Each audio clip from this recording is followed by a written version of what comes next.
often wonder how many people lose the opportunity to be employed because they fail to make a good impression on a potential employer. The old saying, "First impressions are lasting impressions," is certainly something to carefully consider when interviewing for a job. A great number of people do not realize that a job interview is not only to assess their technical skills for a particular job, but also to make some judgments about their ability to work as a team member.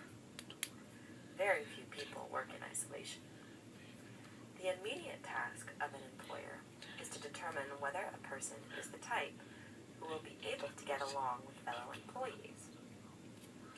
Sometimes work is hard to find, and a person may hurt his chances to land a job simply because he failed to answer key questions carefully.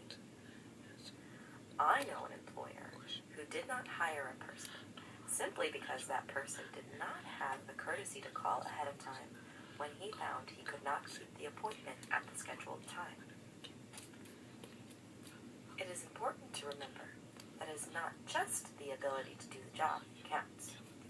When a person demonstrates to an employer that he has the company's interest at heart and that he can be a personable member of a closely knit group, he has probably succeeded in making a favorable impression.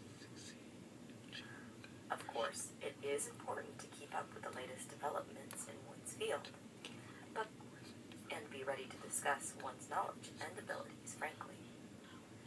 No matter how much a person's knees may knock during the interview, it is important to impress upon the employer that one can relate to people easily, that one has the necessary skills for the job, and that one will make a positive contribution to the company.